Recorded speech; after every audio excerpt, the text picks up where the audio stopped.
بسم الله الرحمن الرحيم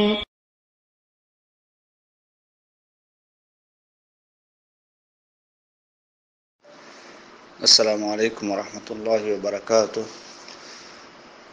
আমাদের একজন ভাই প্রশ্ন করেছেন যে ইমাম আবু হানিফা রাহিমাহুল্লাহ তার কোনো লেখা নিজস্ব বই আছে কিনা উনি জানতে চেয়েছেন। আসলে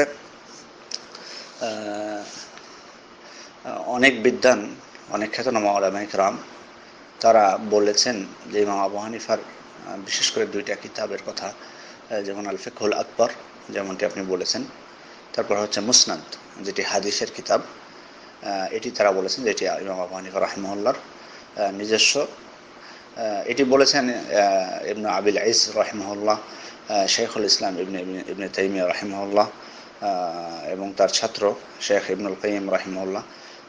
এছাড়া আরও অনেক বিদ্বানগণ, এছাড়া অনেক বিদ্বান তারা বলেছেন যে এটি আবু হানিফার রাহিমাহুল্লাহ নিজস্ব কিতাব।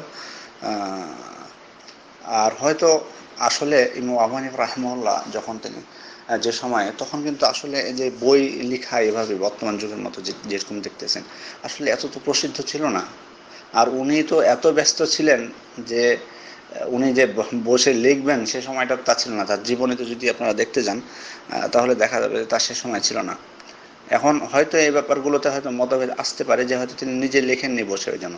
কিন্তু একটা কথা আমাদের মনে রাখতে হবে, দেখুন শেখ মোহাম্মদ ইবনে সালেহ আল উসাইমিন, তার কত বই আপনারা দেখতে পাবেন, তো অথচ উনি অধিকাংশ ওনার এই বইগুলো ওনার যে দার্স, যে বক্তৃতা, যে ছাত্রদেরকে যে পড়াতেন সেখান থেকে লেখা হয়েছে, সেখান থেকে রেকর্ড থেকে এগুলো লেখা হয়েছে।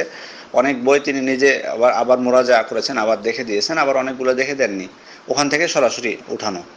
তো এরকম হতে পারে যে ওনার আলোচনা থেকে সেটা লেখা হয়েছে, তারপর উনি দেখে দিয়েছেন। তো যাই হোক, এটি নিয়ে এত বিষয়টা নিয়ে এত বড় করার কোনো প্রয়োজন নাই, যেহেতু এটি অনেক বিদ্বান বলছেন যে এটি তার নিজস্ব, তাহলে আমাদেরকে সমস্যা কোথায় বিশ্বাস করতে।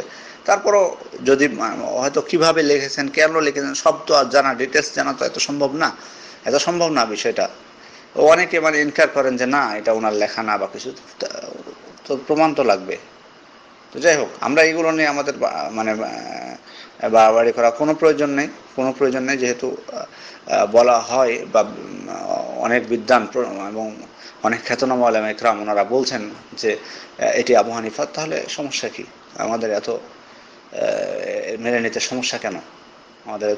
সমস্যা কোথায়?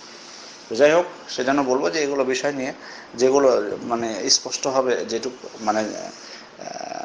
যেটা আমরা পাবো, বিদ্যানগণ বলেছেন এবং অনেকে সনদ সহকারে উল্লেখ করেছেন, যে কারণে এখানে এটাকে রদ করতে যাওয়ার বা করতে যাওয়ার কোনো প্রয়োজন নেই আমাদের। যেটা যেভাবে এসেছে সেভাবে রেখে দিতে হবে। আসলে অনেকে আছেন ইমাম আবু হানিফা সম্পর্কে অনেক এ ধরনের বই তো আছেই, প্লাস অনেকে প্রচার করে বেড়ান যে ইমাম আবু হানিফা নাকি মাত্র 17টা হাদিস জানতেন, নাউযুবিল্লাহ মিন যালিক। এ ধরনের অনেক মিথ্যা অপপ্রচার তারা চালান।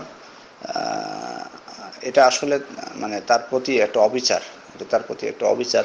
তিনি মাত্র 17টা হাদিস জানতেন, এই যে এটা একটা অবিচারই বটে। তো যাই হোক, হ্যাঁ, এটা সত্য বলতে পারেন যে অন্যান্য ইমামদের তুলনায় অনেক কম হাদিস তার কাছে পৌঁছেছে, এটা সত্য। কিন্তু তাই বলে 17টা মাত্র, এই কথাটি অত্যন্ত একটা ভ্রান্ত কথা। এই কথার কোনো সত্যতা নেই। প্লাস হয়তো অনেক সময় হাদিস পৌঁছেছে তার কাছে, কিন্তু তিনি অনেক সময় গ্রহণ করেননি। সেটা তো ইরাকে যখন তিনি ছিলেন তখন মদিনা থেকে হাদিস ঠিক যেত, এমন না যে সবগুলো যেত না তা না, কিন্তু অনেকে জাল করে ফেলতো, হাদিসের মধ্যে ঢুকিয়ে ফেলতো অনেক কথাবার্তা এই ধরনের। যে কারণে যারা ছিলেন সেখানে তারা কিন্তু ভয়ে, তার আগে শুধু ইমাম আবু হানিফা কেন, ইমাম আবু হানিফার আগে আব্দুল্লাহ ইবনে মাসউদ রাদিয়াল্লাহু আনহু যখন ছিলেন তিনি ইরাকে, তিনিও এরকম সমস্যার সম্মুখীন হয়েছিলেন। মদিনায় যারা ছিলেন তারা তো এখানে হাদিস পেয়ে যাচ্ছেন, কিন্তু সেখানে পৌঁছতে, ওখানে বিশ্বাস করা যেটি রাসূল সাল্লাল্লাহু আলাইহি ওয়াসাল্লামের হাদিস, এটি তাদের জন্য কঠিন হয়ে যেত। যে কারণে তারা অনেক সময় তদন্ত করার আগে গ্রহণ করতে পারতেন না, যে কারণে আগে যেটা জানা থাকতো যে হাদিস, তার উপর কিয়াস করে ফতোয়া দিতেন। এ ধরনের সমস্যার সম্মুখীন তারা হয়েছেন কিন্তু তাই বলে তার নামে যে অপপ্রচার করা মাত্র 17টা হাদিস জানতে, এটা অত্যন্ত ভ্রান্ত কথা। যাই হোক, আল্লাহ আমাদেরকে মানে সঠিক বিষয়ে বোঝার তৌফিক দান করুন, আমিন। আসসালামু আলাইকুম ওয়া রাহমাতুল্লাহি ওয়া বারাকাতুহু।